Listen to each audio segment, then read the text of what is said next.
에스겔이 어딨나. 에스겔 잘 찾아보세요. 47장 뒤편에, 구약의 뒤편 쪽에 있습니다. 에스겔 47장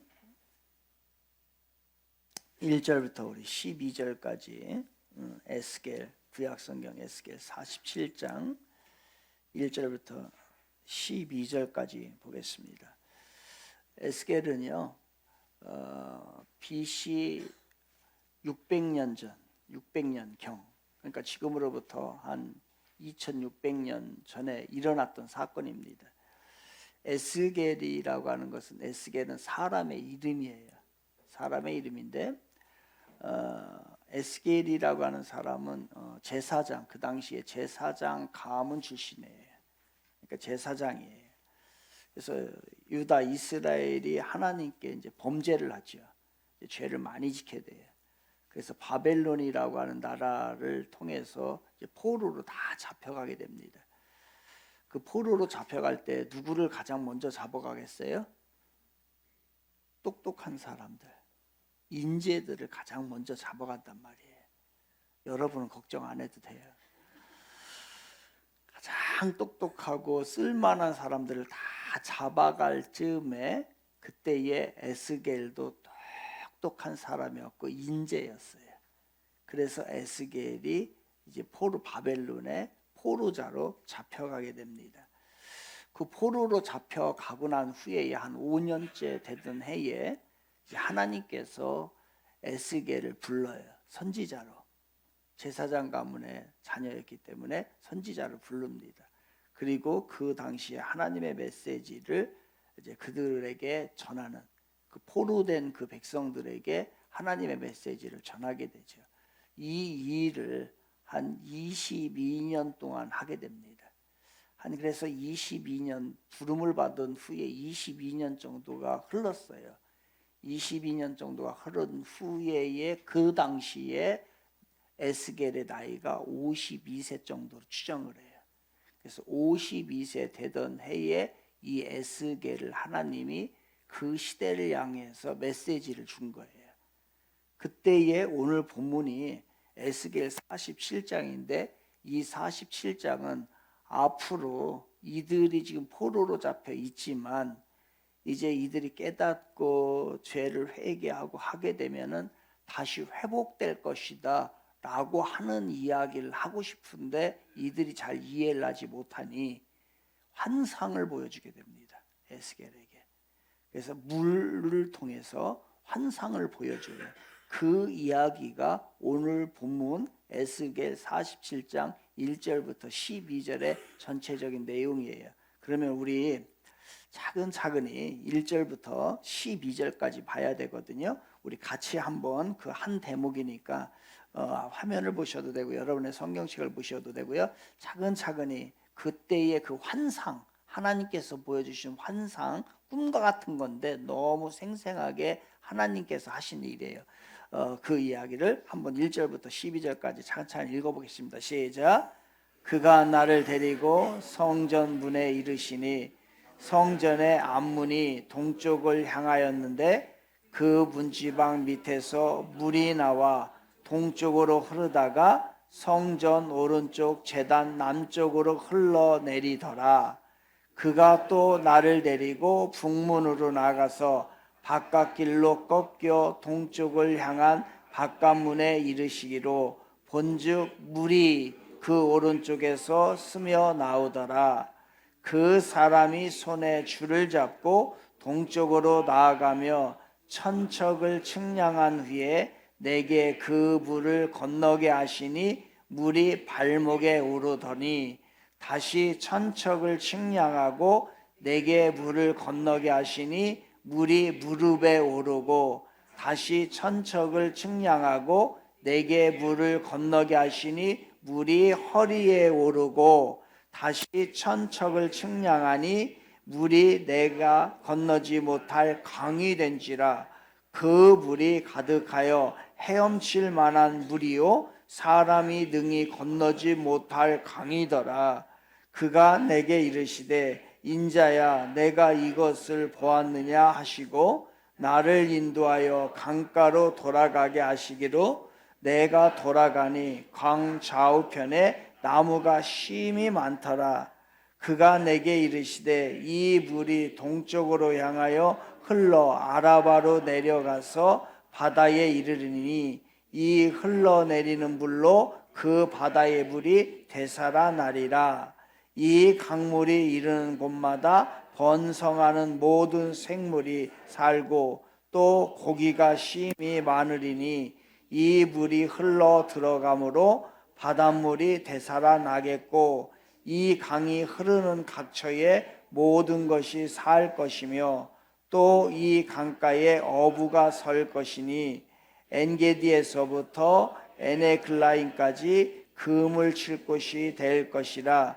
그 고기가 각기 종류를 따라 큰 바다의 고기같이 심이 많으려니와 그 진벌과 갯벌은 되살아나지 못하고 소금 땅이 될 것이며 강 좌우가에는 각종 먹을 과실나무가 자라서 그 잎이 시들지 아니하며 열매가 끊이지 아니하고 달마다 새 열매를 맺으리니 그 물이 성소로 나옴이라.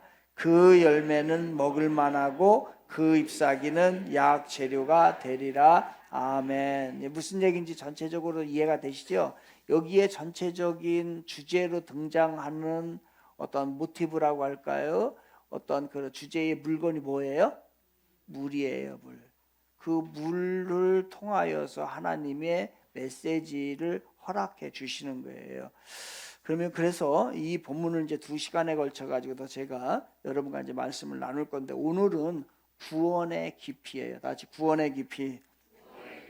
이 이야기를 여러분과 함께 나누려고 합니다. 다음 주에 이제 사역의 깊이 2시간에 걸쳐서 하려고 하는데요.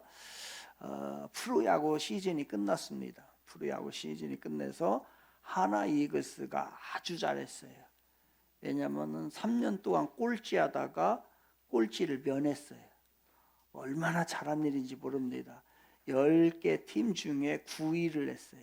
아주 잘했어요. 그런데 프로야구가 시작될 즈음에 예상을 했어요. 사람들이 사람 전문가들이 하나 이글스가 몇 등 할 거냐라고 했더니 거의 꼴찌 수준에 머물 거다라고 얘기를 했어요. 근데 올해의 프로야구의 우승은 누가 했냐면은 LG 트윈스가 했어요. 근데 또 전문가들이 예상을 하기를 LG 트윈스는 올해에 우승할 가능성이 높다라고 얘기를 했어요.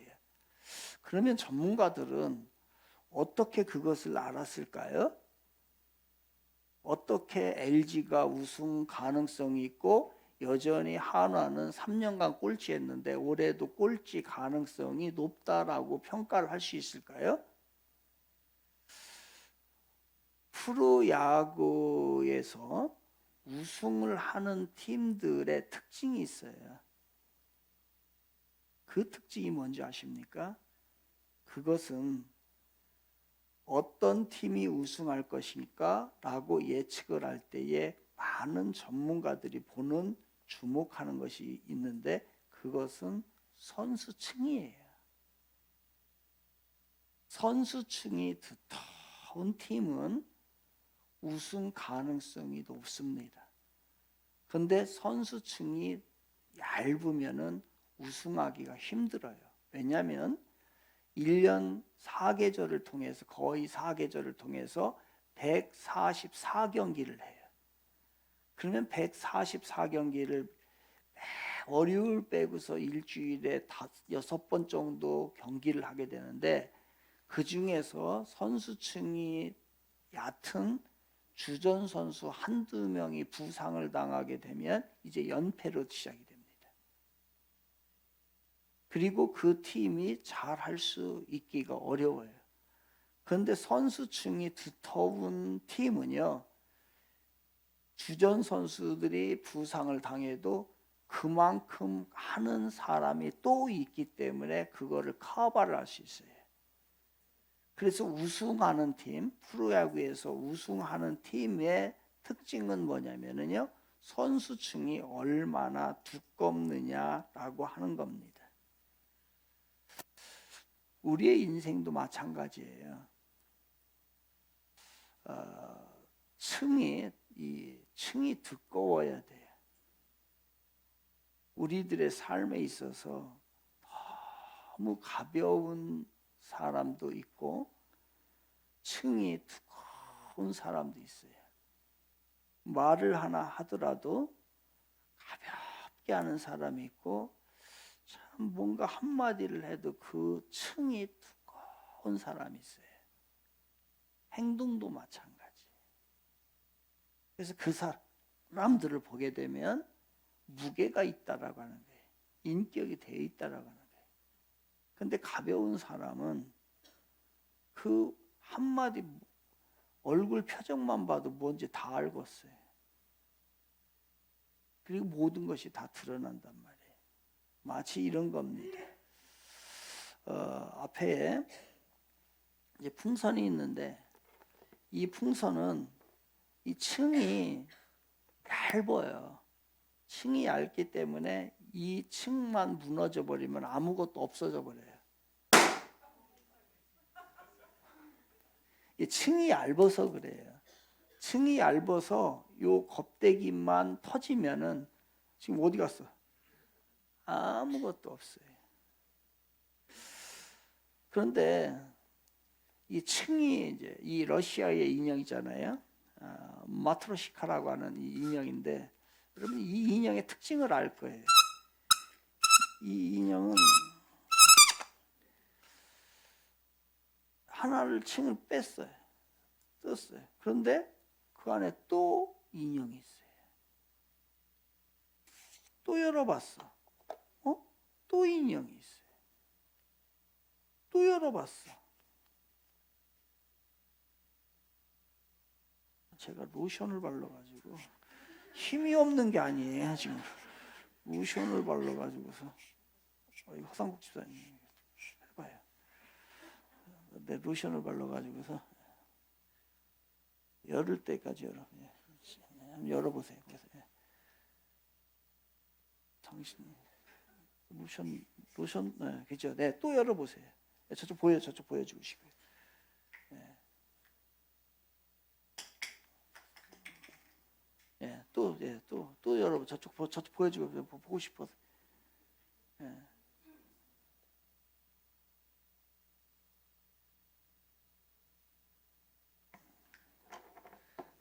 놓고. 그렇죠. 또 있지요. 예. 또 있어.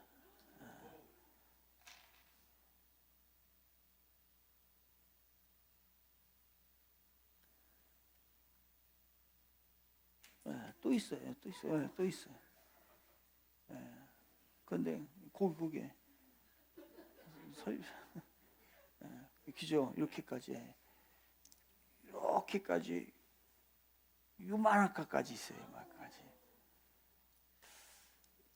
이게 이제 러시아 인형 마트로시카라고 하는 그 인형인데요. 이 인형의 특징은 뭐냐면 하나를 까면 그게 끝이 아니에요. 또 있고 열면 깊다는 거예요. 근데 아까 풍선은 깊이가 없어요. 그럼 우리의 인생도 마찬가지예요. 어떤 이는 이 마트로시카처럼 깊어요. 생각도 깊고 행동도 깊고. 그런데 어떤 이는 풍선 하나 탁 터뜨리면 끝나버려요. 우리의 신앙도 마찬가지예요, 여러분. 신앙도. 어떤 이의 신앙은 풍선과 같아. 그냥 그거 탁 터뜨리면 끝나버려. 없어. 근데 어떤 이는 참 그 안에 뭐가 있어. 이 마트로시카 러시아 인형처럼 까면 또 나오고 깊이가 있는 거예요. 깊이가. 그러니까 우리의 인생이 우리의 신앙이 이렇게 깊이가 있어야 돼. 깊이가. 종교도 마찬가지입니다. 여러분. 어떤 종교를 선택하느냐. 깊이가 있는 종교를 선택을 해야 돼. 깊이가 없는 것은 얄팍해요. 종교가 뎁스가 없어요. 깊이가 없어요. 현재의 축복만 막 얘기를 해요. 그 다음 육적인 축복, 육적인 만족, 지금의 문제 해결을 하기만의 급급한 종교, 그거는 뎁스, 깊이가 없는 거예요. 부적을 하나 붙여놓으면 모든 일이 다 된다는 거예요. 여러분, 그런 종교가 어디 있습니까?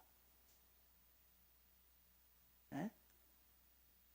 그 닭피로 쓴 그거 하나 붙이고 다니고 해서 모든 문제가 해결된다고 유혹하는, 거기에 유혹에 넘어가는 그러한 종교를 다니는, 이게 뭐예요 이게? 여러분, 새해에 이제 그 해맞이, 제발 그거 좀 가지 마세요.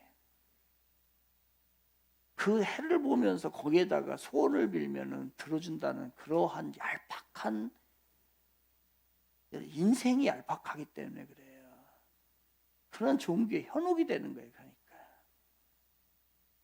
크리스찬들이, 그리스도인들이 막 그냥 연초가 되면 막 아주 그냥 가서 그거 보려고 미어 터져버려요. 여러분, 그거 백날 보고 백날 해봐야 소용도 없는 거예요. 송구영신 예배 나와요. 어떤 주문을 외운다든지 이 염주를 막 돌리면서 뭐를 하면은 뭐가 이루어진다는, 여러분, 이런 게 어디 있어요? 왜 이렇게 얇아? 이 뎁스가 없어요. 깊이가. 그래서 종교도 잘 선택해야 되는 거예요. 그러니까 그 사람이 다니는 종교를 보게 되면 그 사람의 인생의 깊이와 영적인 깊이가 이게 나오게 되는 거예요. 성경을 한번 봅시다. 성경의 특징이 있어요. 그 성경의 특징은 제가 지금 깊이 얘기를 했어요. 성경의 특징은요, 깊다는 거예요. 깊다는 거예요. 성경은 어떤 책이냐? 계시의 책이라고 그래요. 계시의 책. 계시라고 하는 것은 뭐냐면 계시라고 하는 것은요, 무엇인가를 드러내다, 무엇인가를 알려주다, 무엇인가를 깨닫게 해주다라고 하는 뜻이에요. Revelation. Reveal이죠. Reveal, 드러내다, 밝히다. 이게 계시예요. 계시. 요한 계시록, John's Revelation이에요. 요한을 통해서 이 세상에 앞으로 되어질 일들을 보여준 거예요. 드러내준 거예요. 그래서 그거를 계시록이라고 하는 거예요. 묵시록. 그런데 이 성경에서 계시, 이제 뭔가를 드러낸단 말이에요. 뭔가를 얘기를 한단 말이에요. 무언가를 보여준단 말이에요. 그런데 이거를요, 한꺼번에 드러내는 게 아니라 점진적 계시라는 말을 써요. 조금씩 드러내는 거예요. 이게 점진적 계시예요. 한 번에 다 보여주는 게 아니야. 하나로서 모든 걸 다 해결하는 게 아니에요. 마치 이 러시아 인형 마트로시카를 하나 열면 또 그 안에 또 있어. 또 열면 또 있어. 라고 하는 것처럼 성경은요, 한꺼번에 다 보여준 게 아니라 조금씩 열어주는 거예요. 그래서 그 사람이 이해할 수 있도록, 그래서 역사와 사건의 진전에 따라서 그 층과 깊이를, 그 두께가 있는 것이 바로 성경이에요. 그래서 성경의 특징은 뭐냐면 다른 어떤 종교의 경전과는 달라요. 깊이가 있어요. 그래서 층이 아주 두텁단 말이에요. 풍선이 아니란 말이에요. 그래서 성경을 한 번 읽었다, 다 안다, 이렇게 얘기하면 안 돼요. 그냥 이거 하나 열은 거예요. 그 안에 또 수없이 있어요. 그러기에 성경에 각각의 내용이 있는데 그 내용을 따로따로 떨어뜨려서 해석을 하는 것도 문제가 될 수 있어요. 왜냐하면 이 점진적 계시기 때문에 여기서 이야기하는 것을 계속해서 열어가는 거예요. 그래서 토막토막 읽으면은 나중에 문제가 될 수 있어요. 전체적인 이해가 필요한 거예요. 그래서 계속해서 두께가 쌓여가는 거, 그 두께가 깊어 있는 거, 마치 러시아 이 인형의 마트로스이카처럼 그러한 모습이 바로 뭐냐면 성경이에요.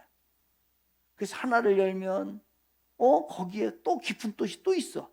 또 열면 더 깊은 것이 있어요. 또 열면 또 깊은 진리가 있어요. 이런 거예요. 다른 것으로 설명을 할게요. 우리가 이런 건 이제 또 한번 저 영상 같은 데서 동영 유튜브 같은 데서 보게 되는데, 어떤 사람이 한 사람이 노래를 시작을 합니다. 노래를 시작하는데 그러다가 어떤 또 한 사람이 또 그 노래에 합류를 해요.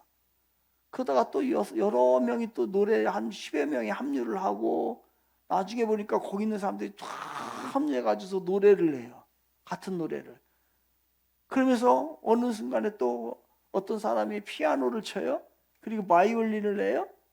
그리고 또 색소폰을 불어요. 하면서 이 오케스트라와 같이 하나의 한 사람이 시작됐는데 나중에 하나의 큰 오케스트라가 되는 그러한 과정, 이렇게 이해되는 것이 성경이에요. 이걸 점진적 계시라고 하는 거예요.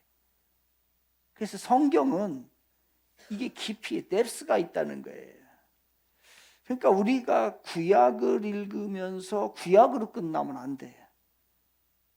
구약으로 시작하면은 점차적으로 더 나아가야 돼요.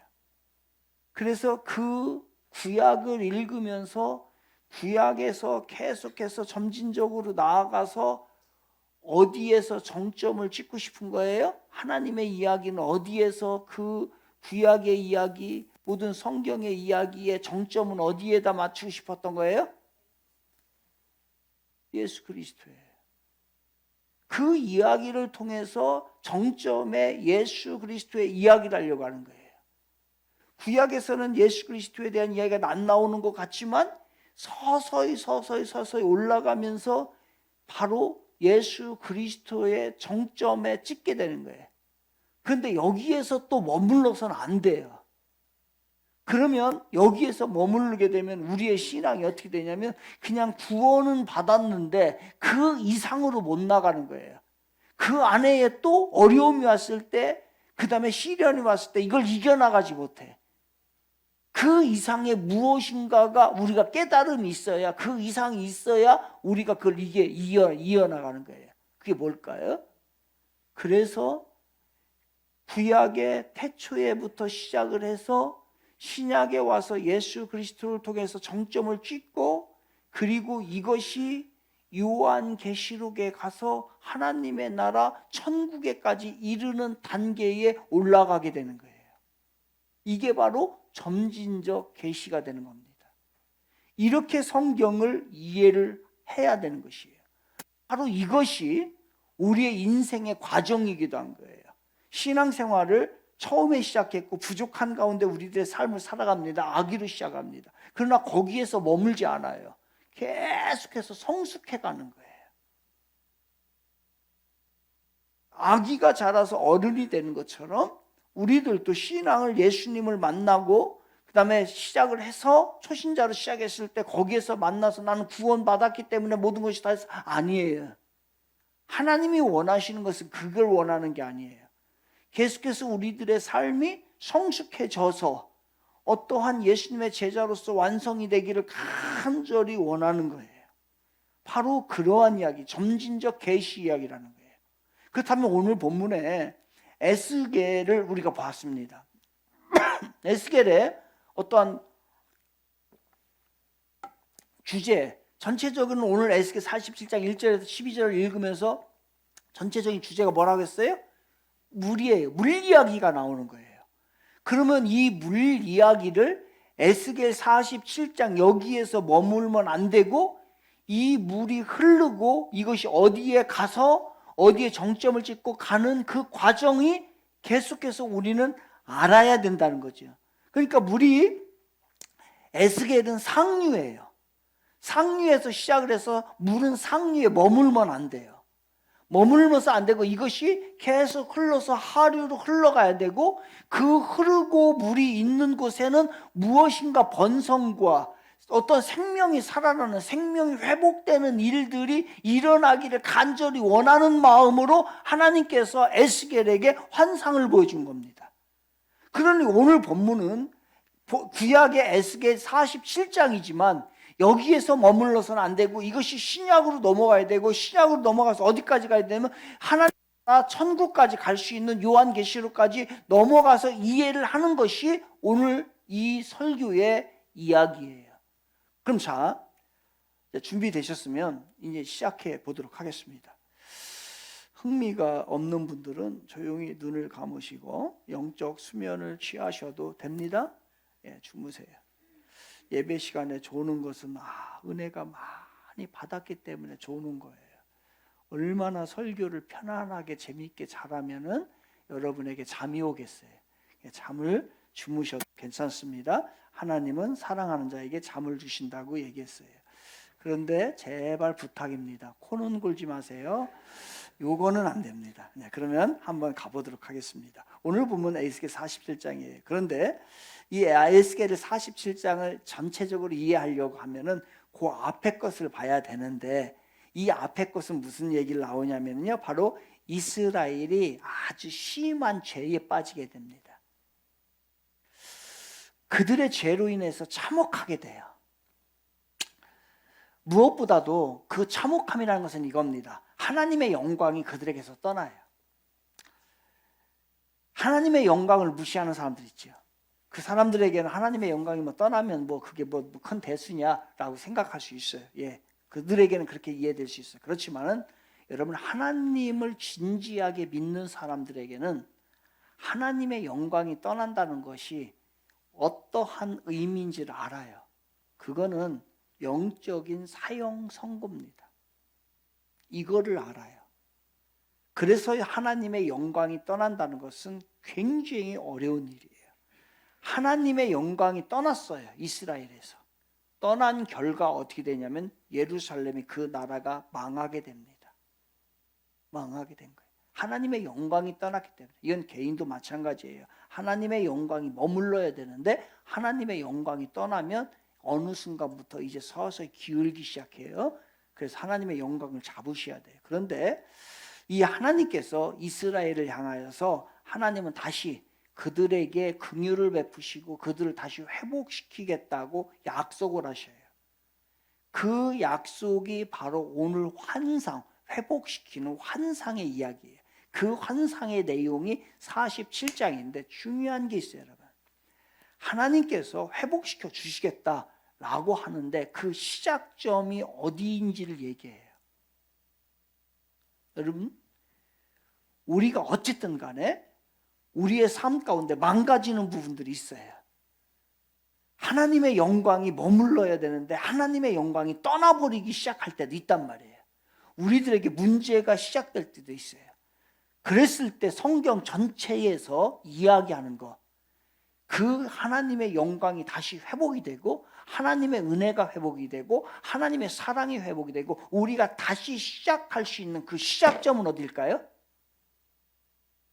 그것은 성전이에요. 오늘도 그 얘기를 하는 거예요. 새로운 시작점은 철저하게 성전이라고 이야기를 합니다. 그러면서 그 성전에서 시작이 되는데 그 성전의 문지방 밑에 물방울이 이제 물방울이 흐르기 시작해요. 그 물방울이 점점 흐르고 많아져 가지고서 어떻게 되냐면 커다란 물줄기, 강물이 흐르게 돼요.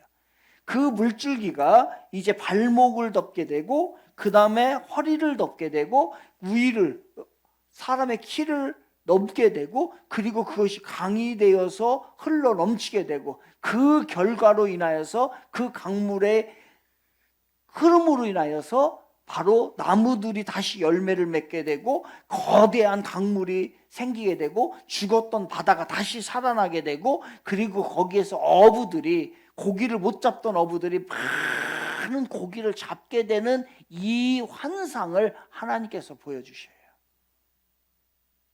이 환상이 올해를 마무리하는 여러분의 축복의 환상이 되길 주님의 이름으로 축원을 드리겠습니다. 이거라고 하는 것을, 여러분이 이것을 취하라고 하는 것을 이야기하는 거예요.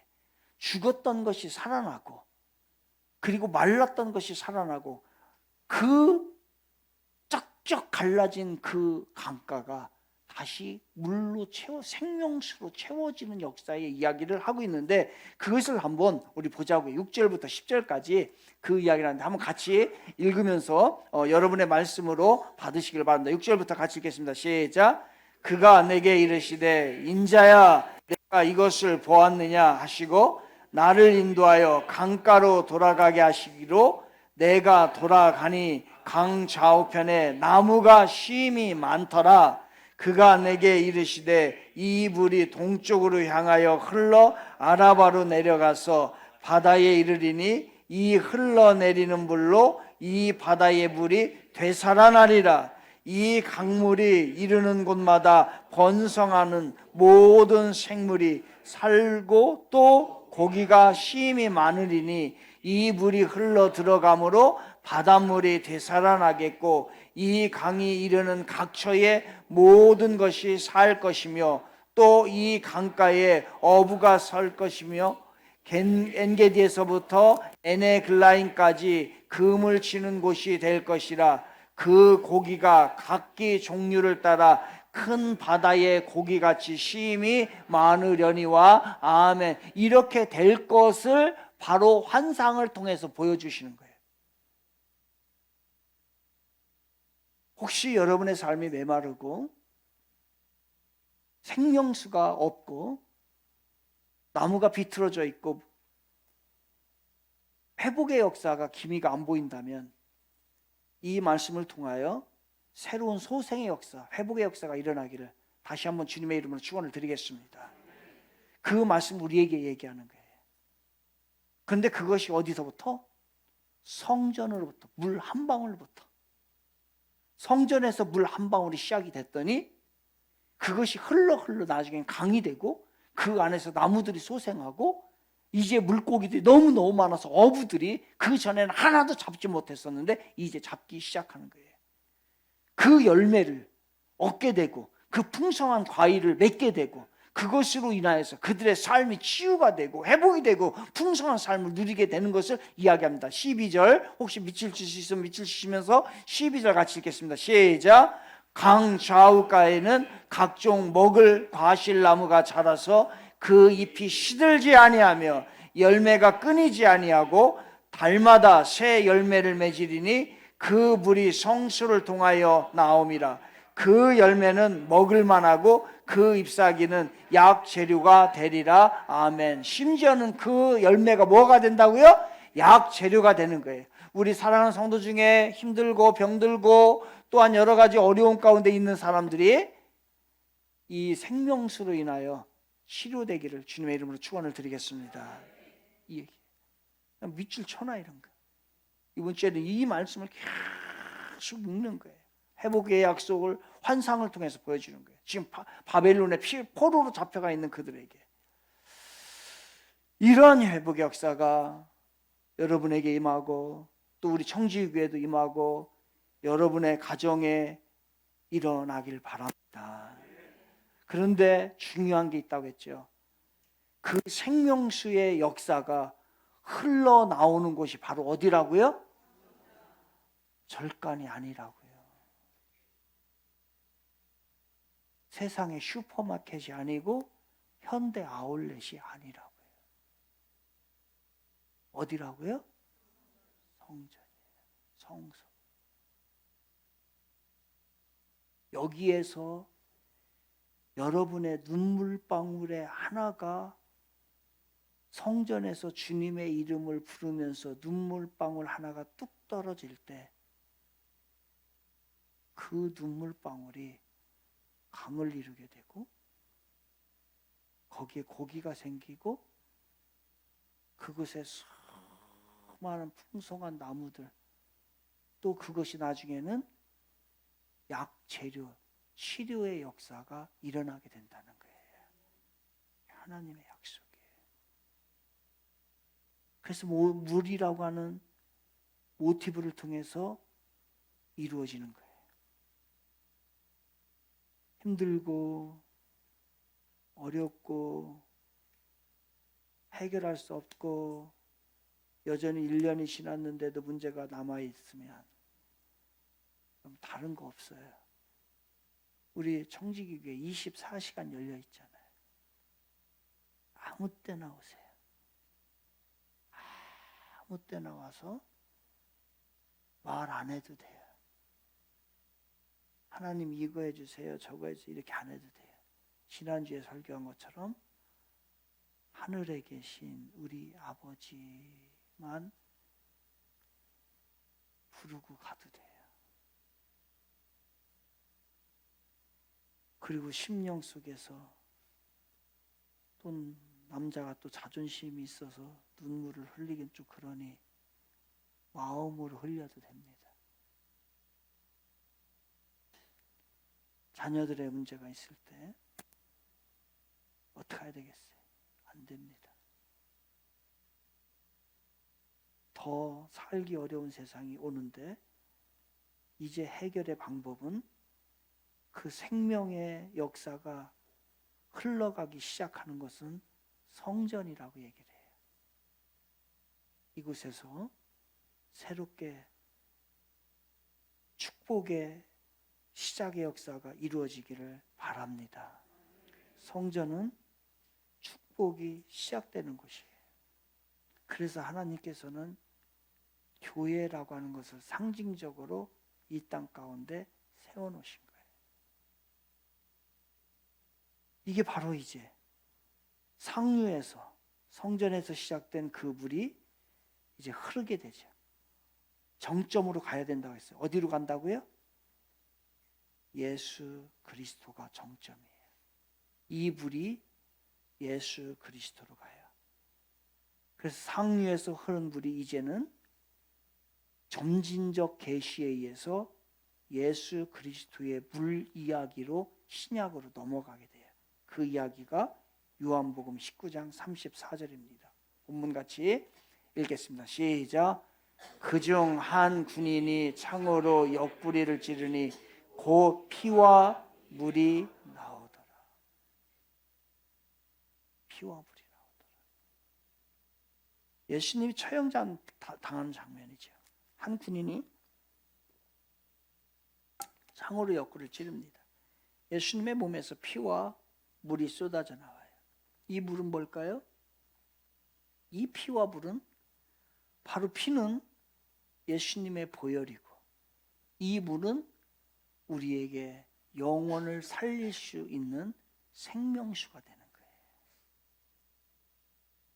그렇게 에스겔 47장에서 시작된 이 물은 이제 예수 그리스도의 몸에서 흐르는 물 바로 보혈로 이어지게 되죠. 그러니 에스겔의 건물의 성전이 이제 예수 그리스도의 몸의 성전으로 연결이 되는 거예요. 그 생명수가 흐르는 것, 예수의 보혈이 우리 안에 있을 때에 새로운 생명으로 살아나게 되는 거예요. 그 생명수를 마시는 자마다 다시 소생하게 되고 생명의 약진을 경험하게 되고 치유와 회복의 자리로 우리 주님이 인도하여 주실 줄로 믿습니다. 그 물을 마시는 자마다 이제는 건물의 성전이 아닌 진정한 성전이신 예수 그리스도를 통하여 우리도 성전으로 지어져 가게 되는 거죠. 이렇게 에스겔의 물의 환상이 예수 그리스도 안에서 성취가 됩니다. 그러면 우리 하나님께서는 예수 그리스도를 통해서 우리들에게 이루고자 하시는 그냥 예수를 믿고 끝나버리는 그러한 삶을 살기를 원하실까요? 아니요. 최종의 완성의 목적이 있어요. 그게 바로 요한계시록 22장 1절과 2절에서 잘 이야기합니다.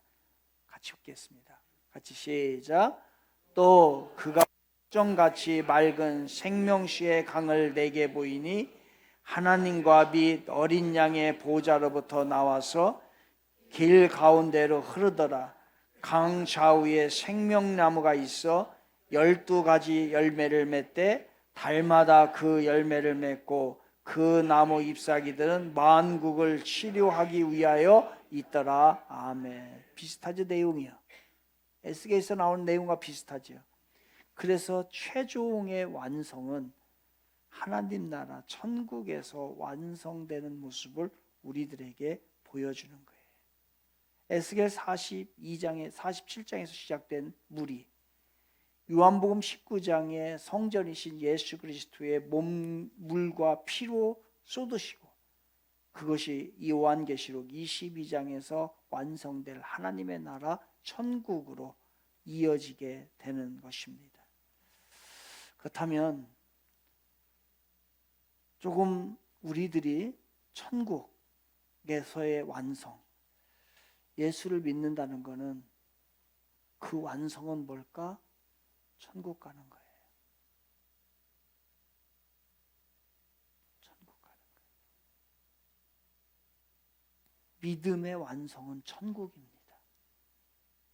이 자리에 있는 여러분, 우리 사랑하는, 정말로 제가 진심으로 사랑하는 우리 청지교회 성도 여러분, 한 사람도 지옥 가지 않기를 바랍니다.